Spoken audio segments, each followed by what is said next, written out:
welcome to Community Candor, Wealthy Wednesday, a production of Communities First, Inc. We want to encourage you to go ahead and register if you haven't already.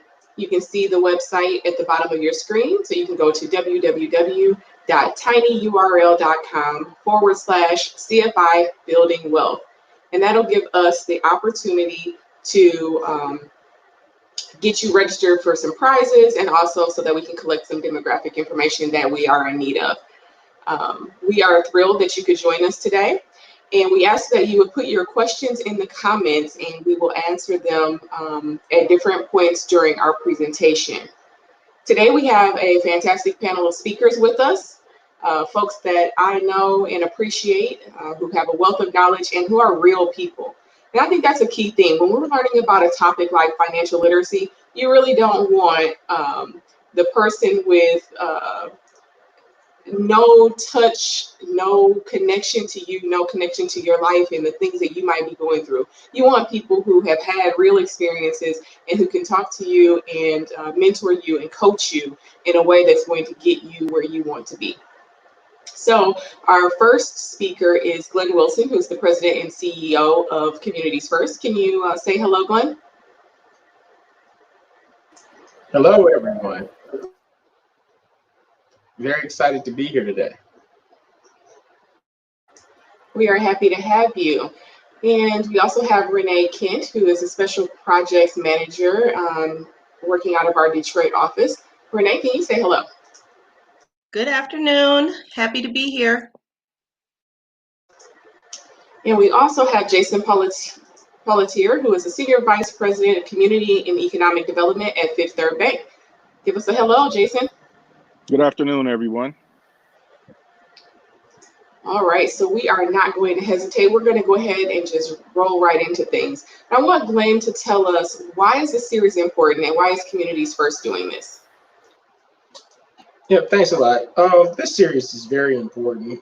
Over COVID-19, our board, our staff, our team just kind of huddled around to try to see what some of the common themes that people have been experiencing through COVID-19, not just with either nonprofit organizations, but with the people that we serve, the businesses that we work with. And we wanted to get an idea of what is the best way as an organization that we could put the community's needs first. And what we heard, and Renee did a great job as far as spearheading and putting most of this stuff together, was people needed help with what they're going to do about finances. And if some people right now are in an emergency, some people are anticipating an emergency, and then you have some people that are in a state of don't understand what might happen even in the future. So what we wanted to do was make sure that we spoke to not only the small businesses that were reaching out to us, but also the families and individuals that have reached out to us and ask us, what are some things that we can do that can help us be successful right now and in the long term? So if something else happens, we have some tools and resources that are available. So some of the knowledge that we're going to give you is information that people pay for, right? So some of this knowledge that you're going to get from through this series is going to be information that you might pay people thousands of dollars for. And the reason why I know people pay thousands of dollars because people call me all the time and say, hey, I'm working with this individual. They told me, gave me some advice, and they charged me for it. So we wanted to offer this to you for free. And this first series is brought, and we want to say thanks to sponsored in part by our Fifth Third Bank partner for our kickoff today, for allowing us to do this. And we're going to be bringing you many more topics. So as you see, there's 10 sessions. And over those 10 sessions, make sure, like Essence mentioned earlier, that you sign up for the Building Wealth, the tinyurl.com/building, CFI Building Wealth registration, because we're going to be giving out tools and other resources to give you more information to be successful long term. So this is not something you want to miss and not something you want to take lightly. All right, thank you, Glenn. So the first thing we probably should address is, what is an emergency? An unforeseen set of circumstances that calls for immediate action. And we can look at the world around us and think about the pandemic. that presents an emergency, but some of us were in emergency status and in a crisis before that even occurred. So right now, we just really need to take a minute, step back, and figure out how we're going to get through this and how financially we're going to make it through. So we're going to have Jason tell us, why do we need an emergency fund, and how does that help us to build wealth? So, thank you, Essence. So, an emergency fund is really a tool that helps to build wealth because it's not a matter of if an emergency will happen. It's always a matter of when an emergency will happen, right? And so, having an emergency fund set up, and people use different um, tools that they call emergency funds, right? So a lot of folks will use their emergency fund, and I think it's vitally important to actually save for an emergency fund, or we save for emergencies. And what the emergency fund does is, so let me give you an example. And a lot of my information comes from not only being in the banking industry for a number of years now, but I studied Dave Ramsey through the financial peace curriculum years ago. And it literally changed my life. And one of the things that Dave always says is that the emergency fund is kind of like insurance. It's kind of like Murphy repellent, right? If the worst is bound to happen, it probably will. And what the emergency fund does is it kind of serves, at least psychologically, to keep emergencies at bay, but it also helps to prevent an emergency from causing multiple problems, right? So say your car breaks down unexpectedly, right? And if you have an emergency fund in place, you could just use the emergency fund to go get the car fixed. As opposed to if you don't have the emergency fund in place, not only now do you have a car problem, but you also have a money problem, right? And so what the emergency fund does is it wards against the need to borrow money unnecessarily for stuff that we know is going to happen. It's not a matter of if an emergency is going to happen, it's a matter of when. I'm not. Did I answer the question? You definitely answered the question. Oh, Thank you. all right. All right, so we encourage people to use the comments. You can put a question in there, or you can just say hello and let us know that you're there. So Jason, if you can you speak a little bit to how you build your emergency fund? Because I have a couple thoughts of, but how does a person that might be struggling, how do they build an emergency fund? Where do you get started with that? If you could speak to that.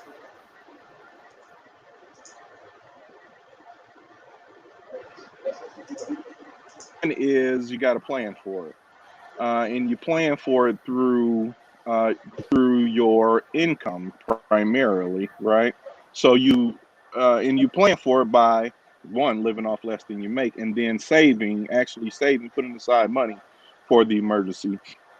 One of the ways that that Dave advocates is through selling stuff. We all have more stuff than we need, chances are, right? And so with the advent, and back when I took the class, Financial Peace University, he talked a lot about garage sales and yard sales, right? Today, we've got eBay, we've got all of these online platforms where we can sell our extra things to help us to begin to build our emergency fund. So those are two primary ways that I think you can start to build your emergency fund. All right. Sell something and save money from your income. Absolutely. And one thing I add to that, thanks a lot, Jason. One thing that I'll even add to that with the emergency funds is right now, a lot of people got money for stimulus, taxes, your income taxes, and those things that came in right now. Or say if a person that passed away, or somebody left you an inheritance of some sort, it's always good to take that money, and put it in an emergency fund instead of go out and spend it very quickly. And I know we're going to talk some more about goal setting later, and some people are going to speak to that. But I just want to say, even with that stimulus money that was just received, that's actually a good tool instead of saying, you know what, if you didn't need it for an emergency, before you go out and spend it on clothes or something unnecessarily, take that money and put $1,000 and put it in the bank. And then I think Jason's going to speak more to that a little bit later about putting money into like an interest-bearing account. But, you know, make your money work for you and put that money up and make it actually gain something. So we'll talk a little bit more about that. But I just wanted to add those things is, you know, when you get that additional or that extra money, you know, instead of spending it, put it in an emergency fund and start learning to save. Absolutely, and you touched on something there really quickly that I'd like to make a comment on, Glenn, in terms of the amount that should be in your emergency fund. So ideally, in a perfect scenario, you want 3 to 6 months of your living expenses in an emergency fund, right? But if you don't have anything in place, either depending upon your income, either start out at $500 or $1,000, and you want to do whatever you can to get that set up as soon as you can. So if you have stimulus money, like Glenn said, and you don't have a plan for that money already, that would be a great place to start.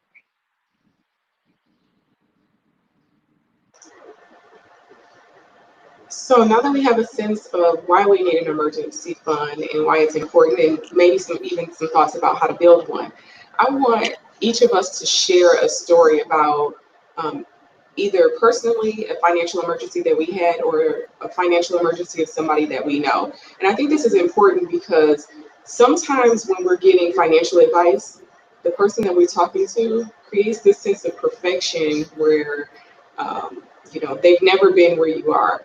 And I think being relatable and being able to say, hey, this is what happened to me is really helpful. So I'll start.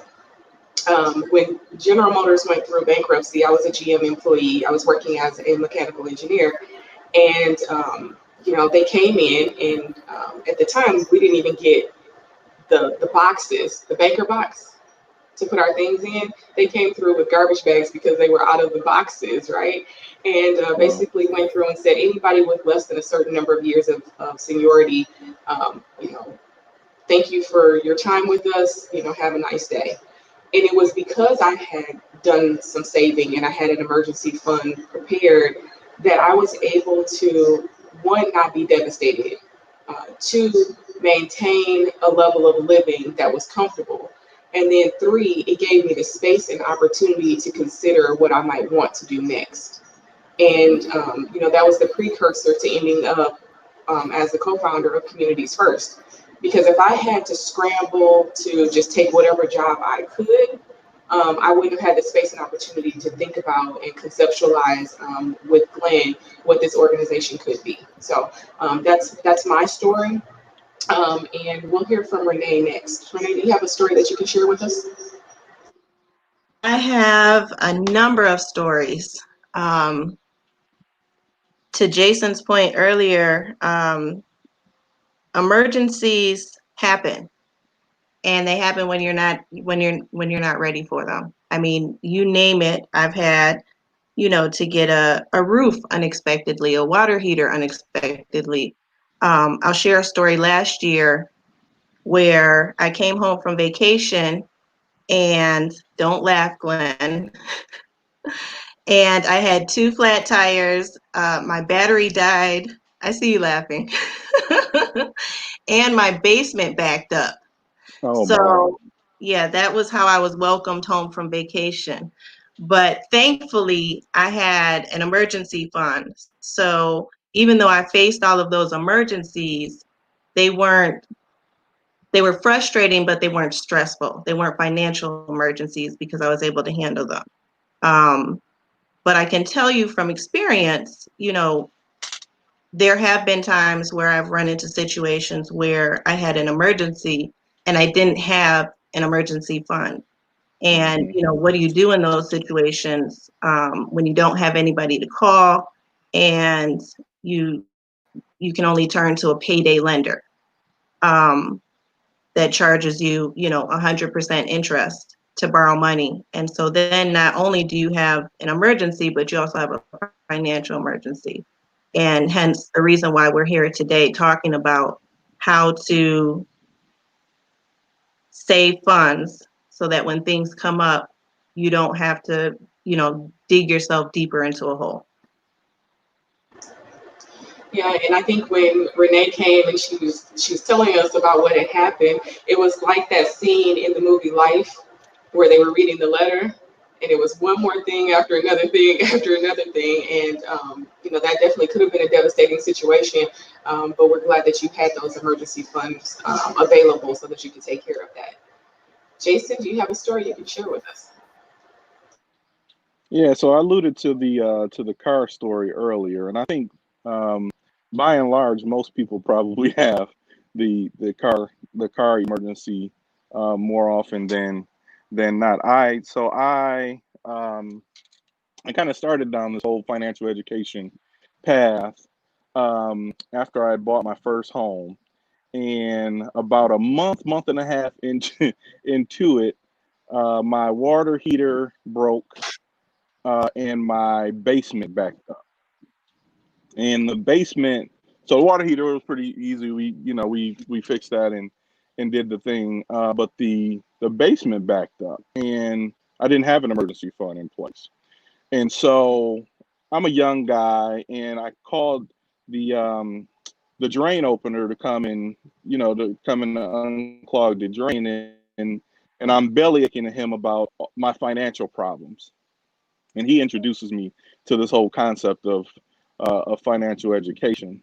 Um, but the car, it seems like um, oh, I was going somewhere with that. So the so the as part of that of this whole journey, I have learned to appreciate driving experienced vehicles. So I never buy a brand new car off the lot, and because of that, that comes with the uh, unannounced car repair problems, right? And so there's been a number of times over the years where we've had an unexpected rod break, or a bearing go out, or a starter go out on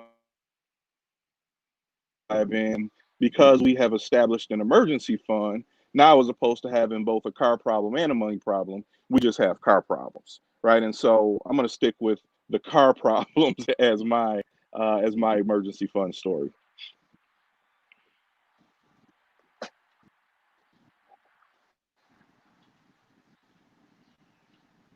Thank you, Jason, for sharing that story. And I heard both Jason and Renee mention basements backing up. So that's a reminder for us to all check our sump pump, right? And make sure we don't have any Right. clogs in the drain, because we certainly don't want that. Actually, mine was tree roots. That'll do it. Yeah. Yep. Glenn, do you have a story you want to share with us? I was going to say, in the keeping of time, I don't want to prolong a long story. I think Jason and Renee gave some great. I mean, all three of you guys gave great stories about emergency funds, and I have hundreds of stories about having an emergency fund in place.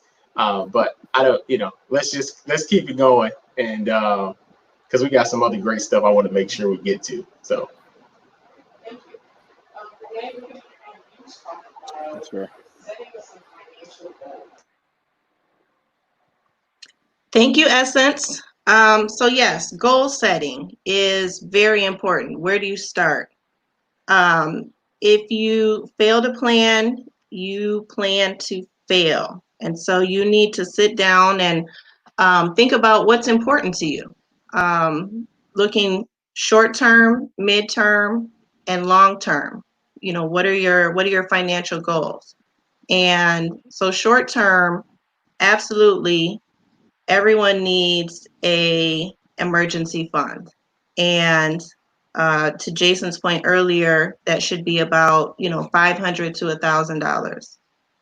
And so, and be specific in your goals, because if you're not specific, then what are you working towards? You'll never reach it if you don't have specific numbers.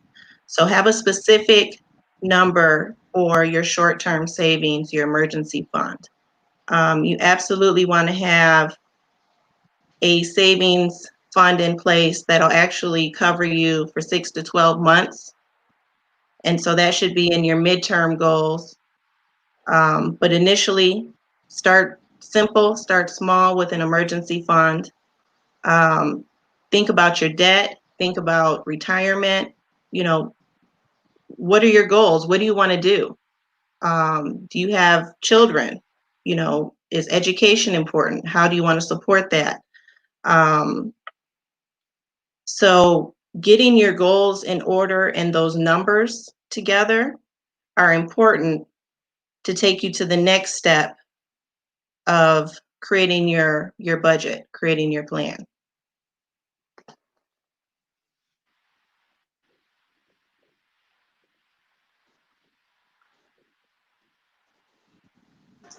Sorry, got to unmute. That was a perfect segue into what we want to have Jason talk about next, in creating a budget. What does that look like? What are some tips that we can use to make sure that we create an effective budget? So the budget, to Renee's point, and thank you for that, Renee. It's a failure to plan is definitely a plan to fail. In the budget, you got to start out with making sure, again, that you establish your emergency fund. If you don't have it established already, you want to make sure that it's contemplated or that you consider it as part of your budget, putting it into your budget so that you can save towards it. The budget itself is literally a plan for your money. And the plan for your money, it should be a monthly plan. So you need to do a budget on at least a monthly basis. That's not to say that you only talk about or meet about the budget on a monthly basis, but you certainly should do a budget on a monthly basis. And you should do that budget if you are single, establish yourself an accountability partner. If you are married, hopefully your accountability partner is your spouse, and so you should do the budget together. And basically what you're doing is, it's your, in the business world, we call these the statement of activities, or the income statement, and it's listing all of your monthly income, totaling that up, and then subtracting all of your monthly expenses. Prayerfully, when you get to the bottom of that list, there is a positive number. But sometimes that's not. And you might be surprised, if you haven't done a budget, what you find out when you do a budget. When I did my first budget with my wife, it within the first month, it felt like I got a raise in my income, because now I was paying more attention to where I was spending my money. And the budget helped me to do that. Prior to that, the expenses, the money just came in and the money just went out, and the names were changed to protect the innocent, right? So the budget should be all income total, all expenses, to get to your net monthly income. Now, as we dig through this even further, we prefer to use a zero-based income, where we spend 100% of our money on paper, right? This is the plan. The plan, as Dave Ramsey says, the plan is telling your money where to go, as opposed to wondering where it went, which is what we did all the time prior to establishing our budget. And what you'll see when you do your budget is where you have room to either cut, whether or not you have more money left at the end of the month, or if you have more month left at the end of the money. And so, but the budget is important, is an important factor in really establishing a baseline for where you are financially on a very minimum a monthly basis. I think those are some great tips. As we think about this budget, and you said, sometimes you get all the way to the bottom and the number is not positive, it's negative. So I think that speaks to some opportunities for us to analyze and reduce our expenses. We're going to start with Glenn, Absolutely. but I think each of you can probably touch on this a little bit. Some areas where people might not realize, or maybe they know that it's really obvious that they have a shopping problem or something like that. Where can we, where can we reduce some expenses that might be a little bit more painless than the big cuts that we maybe need to make? Yeah. So one of the easiest things that I think anybody can find is those recurring charges that you forget about on your either credit card or ATM cards. You know, your debit, credit. Those things just recurring. It happens every month. So to give you an example, if you go to your, ask your, your bank or whatever, if you're able to go online and look at your statements, you will sometimes recognize like you will buy something 3 months ago, you forgot to cancel a subscription, and that subscription was $10 or $15 a month, and or you was on Netflix and then you accidentally ordered something and then it kept you a subscription on there, and then next thing you know you're like, man, I got $40 in charges from that, $30 in charges from this. Or if you had like an old gym membership, happens all the time to people like Planet Fitness, that's their gift. And it's not me like talking against them or anything of that nature, but you have to watch it because like $10 a month seems so small, right? But if you have $100 when you're trying to build your emergency fund and you're paying at $10 a month, and you find out that you're going to need that later, sometimes people just let that keep going every single month for years. And companies get rich off you Mm-hmm. forgetting about your subscriptions. So just like they're making money off of you for those subscriptions, you need to save your money and put that in the bank. So just like you do a subscription for those things, there are tips and tricks, and I think we're going to talk about that a little bit later. But also use that same thing where you could take that extra money and put it somewhere else and basically do like a subscription of your own money, like what Jason said earlier about telling your money where to go instead of finding out where it went. So, that's one way to reduce your expenses is looking at those things that you're spending on a recurring basis, that you're not really utilizing and even wishing and saying, I'm going to use that, so I'm going to keep that. Well, you can always start a subscription up when you're going to start using it. So you might as well cancel it and save for 2 months. Yeah, so that's all I'll say on that one. So that was a good one. I actually just made myself a note because there's a subscription that I forgot to cancel. It was that thing that you need to sign up because you need to use it one time. And now it's been 3 or 4 months and I realized that, we just gave away, $45 for no reason and haven't used the app again. So thank you for the reminder. So I now have an extra $15 a month that I can put in my emergency fund. Jason, can you give us Yeah. some thoughts? Some expense reduction ideas. So I'm about to step all over somebody's toes. And I'm going to apologize in advance. But Starbucks is not a necessity. And the coffee is really, well, not only the coffee, the drinks are really expensive there. And if you find yourself with more month left at the end of the money, you might want to think about your Starbucks habit. As an example. Another one, and what we ended up doing is again pre-Starbucks days, we had cable. And so, cable was costing us a pretty penny. Cable TV. This was when we were still on DSL or dial up or whatever. I'm aging myself, I know. But cable, we cut out cable. Exactly. We cut out cable, and you know what? Our family was better for it because we got more time back, as opposed to spending countless hours in front of the television. We got more time back to spend time with one another.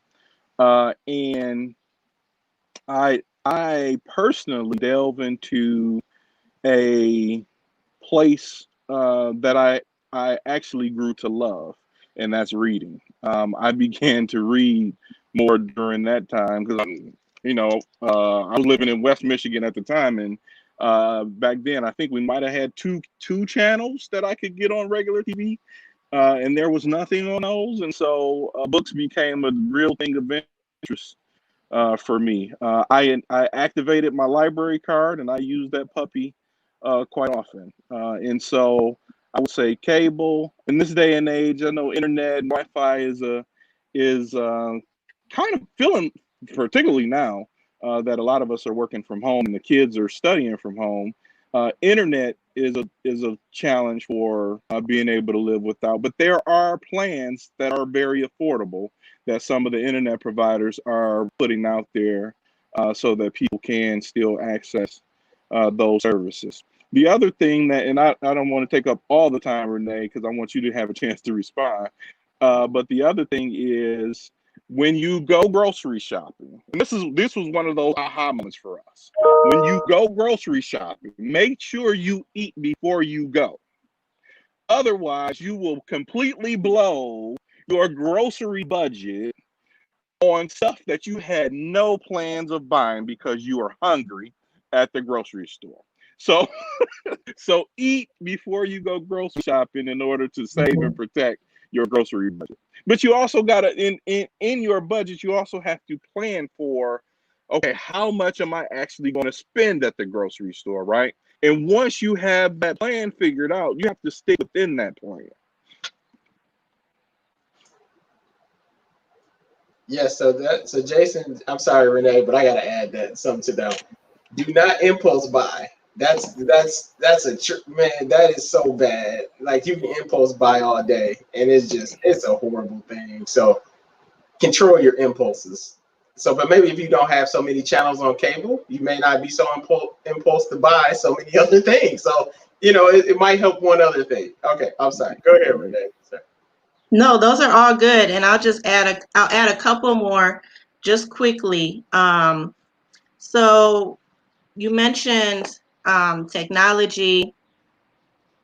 Definitely check your bills and price shop and compare for your phone bill, for your internet service, for your car insurance, your home insurance.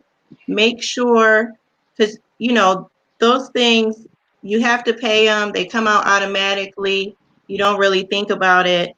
But if you just do some comparison shopping, you can find some savings in there. As much as we use Wi-Fi right now, I just called my provider about a month ago to actually increase my service and ended up saving money. So reach out, talk to them. And then also with shopping, make sure you have a list because I think all of us fall victim to, and it's not just Target or Target, but you can't go in there without a list. Otherwise, you're going to spend $75. That's the minimum you're going to spend if you go in without a list. At least that would be my problem. and use coupons. I didn't realize there was a minimum. Somehow. But use coupons too. I desire to be one of those couponing people when I grow up. I don't make the time for it, but I try to use coupons whenever I can, especially the digital ones. You don't have to think about it. You just click on it and then type in your phone number and boom, you've got savings. If you go to Dollar General, every Saturday just about you can spend $25 and save $5. So especially, and for big purchases too, you can use Ebates, or actually I think it's Rakuten, however you pronounce it. I've used it twice this month, and I already have $20 coming back to me on purchases that I was already going to buy. So definitely use coupons, and for the services that you have to have, make sure you're price shopping and comparing. I think those are all great tips. As we're talking about price shopping and comparing prices, I think right now is a good time to talk about mortgages for a moment. I know that's a hot topic. And we did have somebody in the comments, Marita, who said one of her things was she's paying off her house 11 years early on a 30-year mortgage in the next 3 months. So that's part of her plan.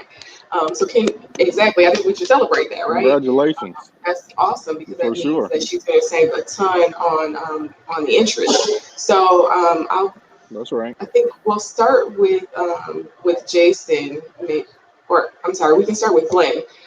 Just talking about mortgages, and then I think all three of you are certainly qualified to chime in. So we'll go Glenn, Jason, and then Renee with a little bit of talk about mortgages. Yeah, yeah. You can start with the me since subject mine's the highest. I think I'm the subject matter expert when it comes to mortgages right now. All right, all right. So understand, I am So not. can I tell the story? Huh? What'd you say? Can I tell the story? No, you can't tell a story right now. Can I tell the You can't story? tell a story. So Oh, okay, all right. go ahead. If you just gotta tell the story. But I'll tell it in short. We were having a conversation about mortgages, and Jason called me, and we were talking about refinancing About mortgages. 2 months ago. And he said, "Man, I got this great rate." And I said, "Well, I'm in the process. I'm thinking about refinancing mine too." And so then Jason got a great rate on his mortgage. He was happy. I was happy for him. And then when I called him and told him my mortgage rate, he about hung up the phone on me because my mortgage rate was so much lower than his.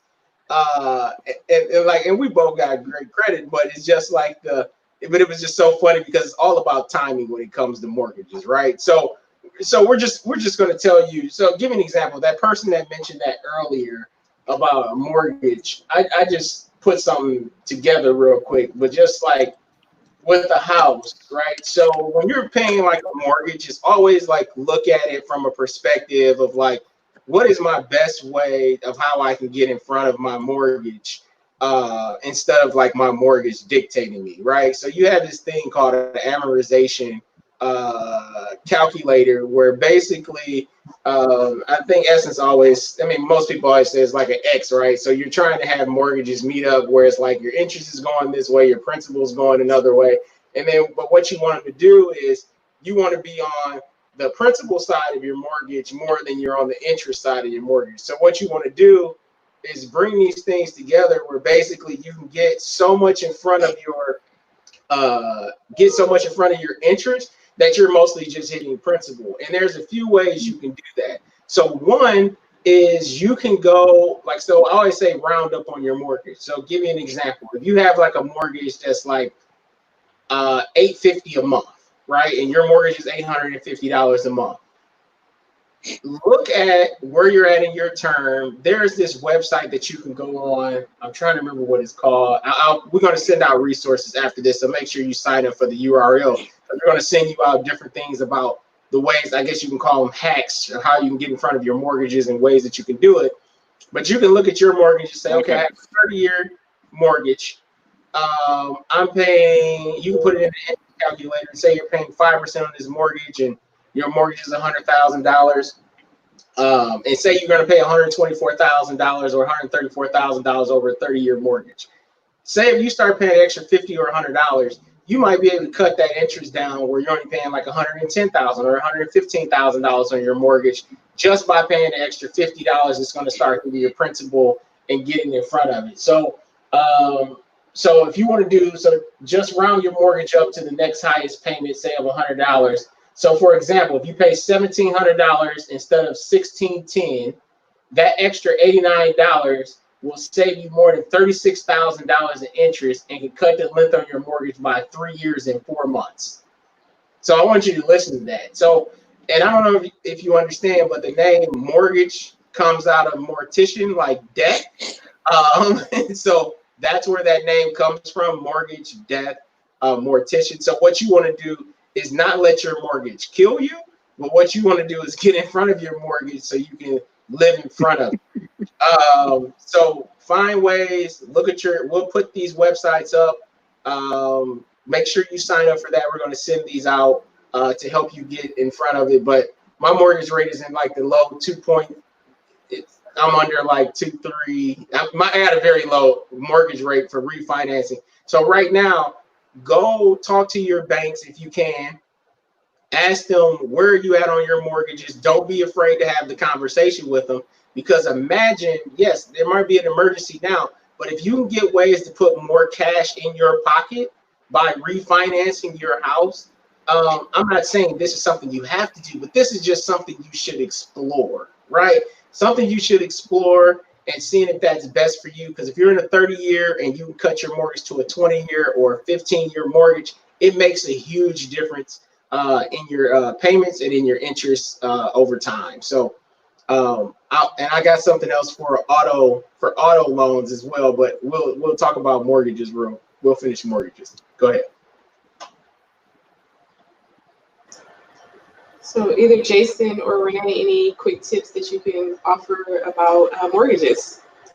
I'll just add quickly.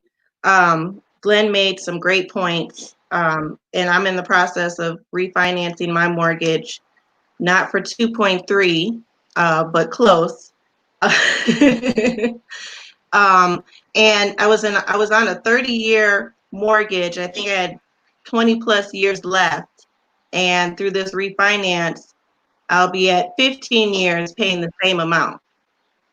So definitely take advantage of that. And then one little trick I'll just add is that you make 12 mortgage payments a month.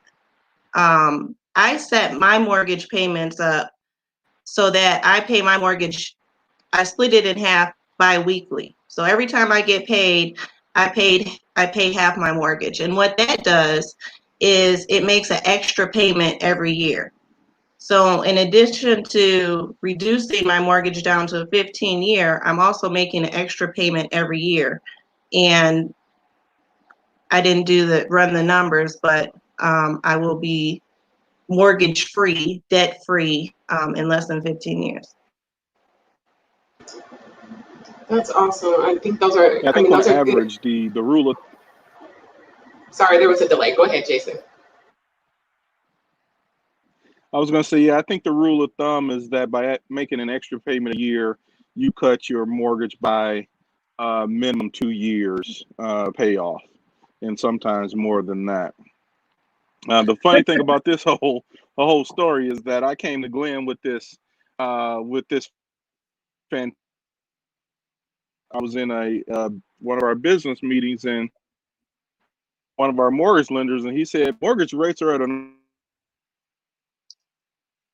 that point, I went about looking to refinance, and I shared that with Glenn. Ended up getting the refinance done, and then you heard the rest of the story. So I guess the moral of the story is make sure you're paying attention.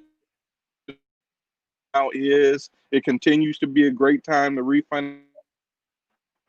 Our mortgage lenders at the bank are, so take a look at that.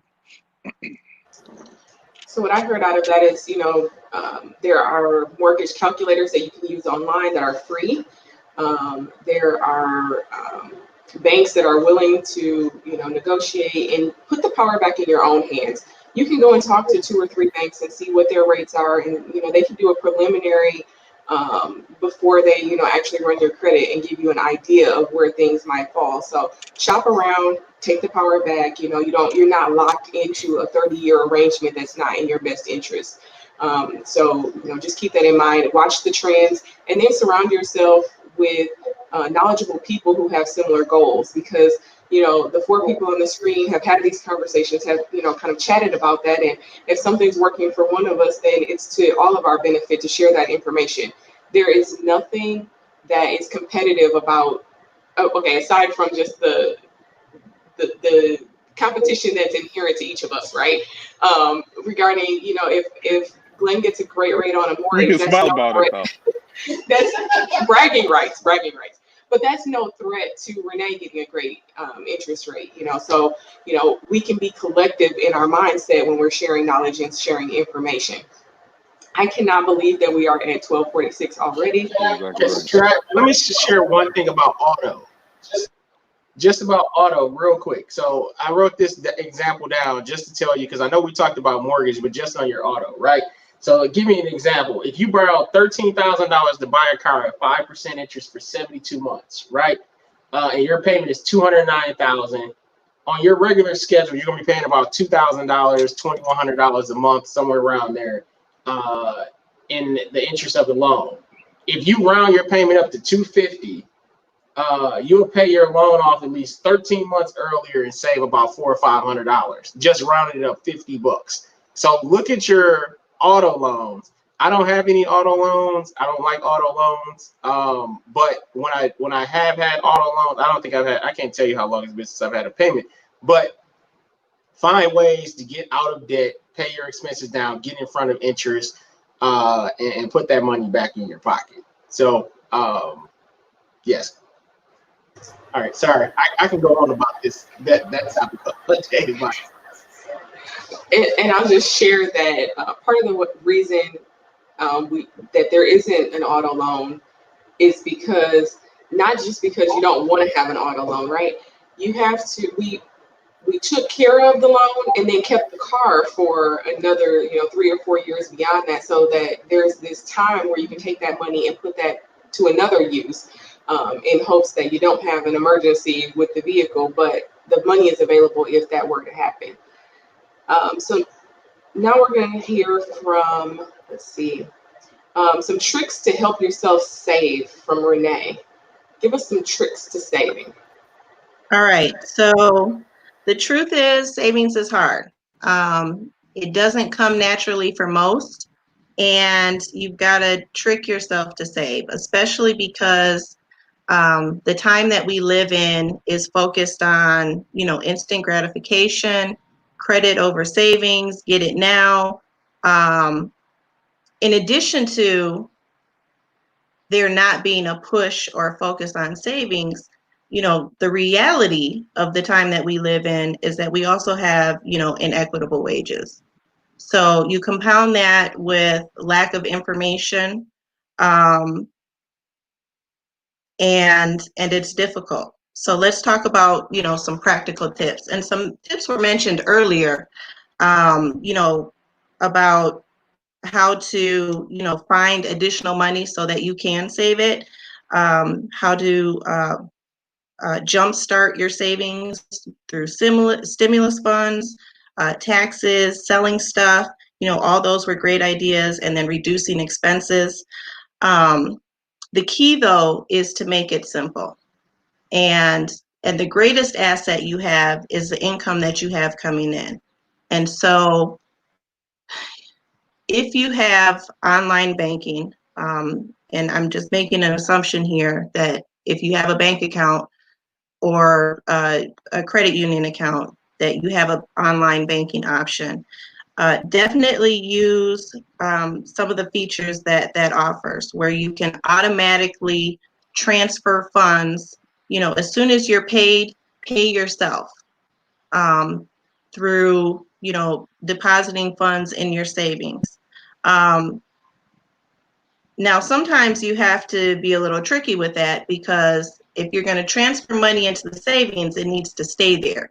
And so you need to not be able to access it. And so you might have to transfer it to a separate institution. So if you bank with ABC Bank, you might have to have your savings at 123 Credit Union, right?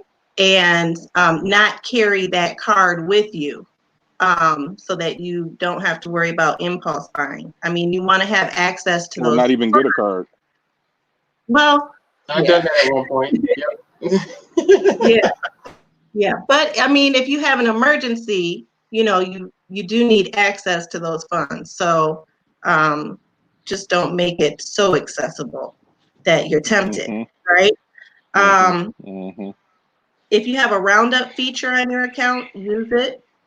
So when you go to the store and something costs, $10.50, if your institution allows you to round up to savings, where they'll take that additional 50 cents and automatically put it in an account for you.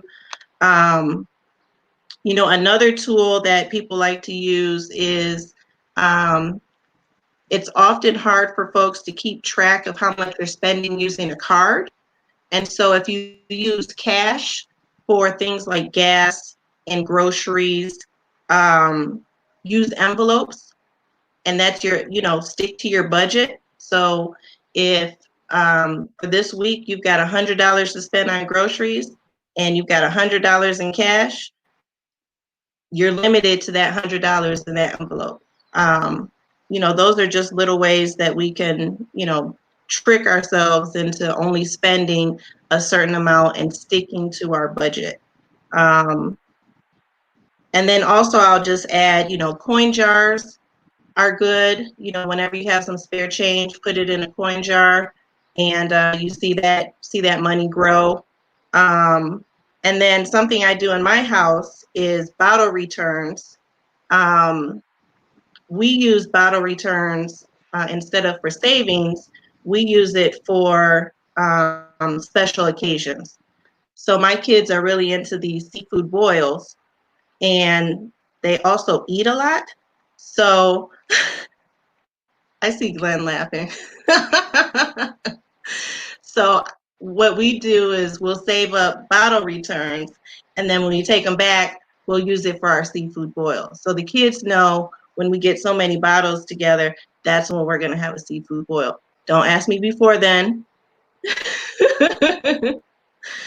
So, those are just some of the tricks out there to help you, stick to your budget, put money aside, and really, focus on what's important to you. And one of the things that I'm continually hearing, behind all of the tips that we're providing today is to develop it as a habit. It's not a matter of if you're saving $500 a month or $5 a month. It's the fact that you make it a priority and that we're consistent and that we're doing it on an ongoing basis. And I'll tell you that the change jar adds up really quick. I think we probably do, $300 or $400 a year in change, just because every time there's any change, whatever's in the pocket just goes in the jar, and it's amazing how quickly it adds up every year. And it's money that you would have probably spent or wasted on something else. So I think that's really helpful. I just want to add something to that now that you're talking about nickels and pennies or whatever. Is it gets to a point where we can't be too prideful or too good for money. And what I mean by that is Renee can tell you this story, but when we go and look at real estate projects, I'm probably, at first people were looking at me like I was stupid. I think when Renee first got on our team, she was probably looking like, what is this guy doing? I was in this real estate project looking at the floor, and it was like change just everywhere. So I'm just picking it up. That's money that I did not put there. Like, you know what I'm saying? Like, that's money I didn't have to make. So me spending time walking through this property, and then while I was outside, I was picking up change. I think we went through like 3 or 4 properties. I ended up picking up like $3 or $4 in change. Like, it just changed, nickels, dimes, pennies, whatever. But then I took that, and then I washed it off, and then I put it in the change jar. But that was like $3 or $4 I made just paying attention. So sometimes what happened is, like, we have this thought process of like being too prideful or too good to pick up change. Like, get over that. Like, that's money you did not put there. That's money that somebody else didn't care about. That's something that adds to your pocket. Me, I like to count the pennies, the dimes, the nickels, and everything. So when you're walking down the street and you see me looking down and I'm picking up something, it's probably a quarter, a dime, a nickel, because that's money that I didn't make, that I didn't have to work for. The most work I had to do was pick it up and put it in my pocket. So don't be prideful when it comes to picking up change. And just save it. So taking a look at the comments here, and there is one question that we had about home buying classes, and are there any that we're aware of that are specifically for felons, or because I know at least 2 of you used to work in currently and used to work in banking institutions. Are there any exclusions, or are most banks, do they have classes that are open to everybody? So I don't know if you guys are sharing our contact information in the information that you'll be sending, but please feel free to share mine. I would be happy to connect you with one of our partners on the ground doing financial literacy courses, particularly first-time home buyer courses that can walk you through that entire process. One of the things that I don't like to do is try to address individual situations in in a forum like this. I would much rather have a one-on-one conversation. And so we'll be sharing at least my kind, and I'm on LinkedIn. I'm not sure if you're watching on LinkedIn, but I'm on LinkedIn. But I'd love to connect you with one of our partners working in that space. And back to the tricking yourself to save money. So Fifth Third has an app that's called Dobot, and it allows you. It kind of monitors on your behalf your spending activity for the month, and at the end of or for the week, and at the end of the week, it'll tell you, hey, you've got X amount over and above your expenditures in your account. Would you like to save some of that? And you can hit one button, and it'll shift it over to this Dobot savings app. And I've been able to save quite a bit of money just using that app. It's pretty, and it's kind of fun too. So I just wanted to throw that in there. So as we're preparing to wrap up, I want to have each of you give us 3 tips that you want us, or 3 tips or a thought that you want us to take away from today. We've had good social media engagement with questions and just, people saying, yep, that's a good idea. Those are awesome tools. Thank you for sharing that. So I think the information that you shared is appreciated. So if you could Awesome. give us those, and then after that, we're going to do a couple of giveaways and a couple of announcements. So we'll start. Ladies first. Renee. So the 3 tips that I'll leave everybody with is it's never too late to start. Don't worry about, how old you are or where you are financially. Start now. It's never too late. Make this a priority. We all have, a million things going on in our lives, but the truth is you make time for what's important to you. So make this a priority so that you can, live the life that you want to live. And setbacks are a part of life.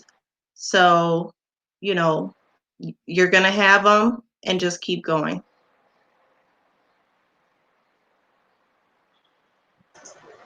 Jason. Yep. And to Renee's point, failure to plan is a plan to fail. So you have to plan for emergencies, because like Renee said, they're going to happen. It's not a matter of if, it's really a matter of when. And if you're prepared for it, you have a better opportunity of making it through the emergency. And sticking with the planning theme, your budget. Make sure that you do a budget. If you need help with that, again, our contact information will be shared as a part of this, and I'd be happy to either walk you through it myself or connect you with some of our folks, either at the branch level or one of our community partners who do this as a matter of practice. And then finally, this stuff is, you can get all the knowledge that you want, right? But using the knowledge is where the rubber meets the road for this, right? And so while a lot of it is having the proper information, the behaviors and putting action to that information is what really makes a difference. And so I would say this stuff is, let's call it 80% head knowledge, and 20% head knowledge and 80% behavior. If you don't put these things into practice, you'll never get there. You have to be intentional and actually cause the disruption. Thank you, Esther. Great points. Glenn, what tips and parting words do you have for us? Yeah, so start somewhere. I think Renee mentioned that earlier, but like she said, it doesn't matter when you get started. You have to start somewhere. And that could be with, if you're just making a commitment that I'm gonna put up $1 a week or $5 a week. And when you start, even with you, sometimes, like I think Jason mentioned your spouse, but say if you don't have a spouse and you have your kids, right? And they're there at the house with you and you pay them an allowance, right? Like, do it together, right? So we always encourage like family participation. So, because your kids can hold you accountable, and some of you know this, but sometimes you work with kids and you say, hey, this is what we're going to do. And when you start tracking, kids will be like, hey, mom, or hey, dad, you said we were doing this. Why are you buying this or being off track? So, you know, include your family in this whole process. So when we say start somewhere, start, you know, and then also bring other people along with you to build accountability within your system. Hold on. This is not an overnight thing. Now, some of you might be able to make certain changes that overnight may have a significant impact on your life, because sometimes you can just make one small decision and it can have a ripple effect for a long time. But hold on, because it takes people time, and when I say it takes time, like it can take you time to really mess your whole life up, right? And so when I say mess your life, I'm talking about financially. But it's also going to take time to fix it. But I'll tell you this, the more that you fix it, the more money you're going to save. So if you have a little bit of money already, and you're trying to find ways to get more money, you know how everybody's talking about securing the bag, like secure the bag, right? We're giving you tricks on how to secure the bag, and the way you're gonna secure it is to hold on to it, right? And when I say hold on to it, that means don't open up your bag and loaning people money and doing all this other stuff. Like, fix your finances, so focus and hold on. And the other thing is think long. And thinking long means you cannot be in the mindset of saying that I'm going to make this decision for 1 month. Oh, it didn't work for me, I'm done with it. You have to say, I'm making a decision to say this is something that I'm choosing to do for my life, that's going to not only help me, but it's going to help generations to come. That's the other thing about legacy building. And I know we're going to talk about that in a different session. But we really have to think long, because those are what builds a strong foundation. So so to give me an example, say if your parents didn't leave you an inheritance, right? And you're trying to figure out what is it going to take, because I don't want my kids to live like this. These are the things that you're going to do now to make sure that it impacts your kids for the future. So even if you don't do it for you, do it for the next generation.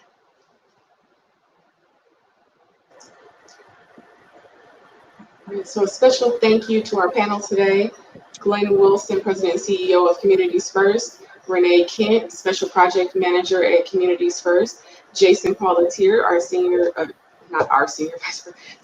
President of Community Economic Development at Fifth Third Bank. So if you have not, please do go on and register. The link is scrolling through on the screen right now. We have selected 3 winners today of $25 gift cards. The first is Damon Richardson, who was the first person to sign up for today's session. If that person is not on right now and watches the replay, just shoot us a message on whichever platform you're using and let us know that you watched the recording. Also, Marcia Day and Marita White, for their engagement on social media and comments that they made during the presentation. So we thank them for that. Just a quick reminder, if you have not already done it, please do the census. Go to 2020census.gov, and you can complete that there. We are looking forward to our next session on June 10th. It's called Are You Credit Worthy? And this will be tips on how you can build and maintain your credit. So we're looking forward to seeing you back on either Facebook, LinkedIn, or YouTube. And then we also have a business series. So you can find out more information about that business series if you're interested. That'll be on social media as well as on our website. Thank you all for participating today. Thank you to our speakers. Oh, I'm just adding to it. When she mentioned the series, the Financial Friday, that kicks off next Friday for small businesses, and that'll be available on our Facebook page on our events. So I think we're off to a great start, and we look forward to having you come back and joining us again. Thanks, Glenn. Thanks, Renee. Thanks, Jason. Everybody have a wonderful rest of your day. Thanks, guys. Thank you. You as well. Bye-bye.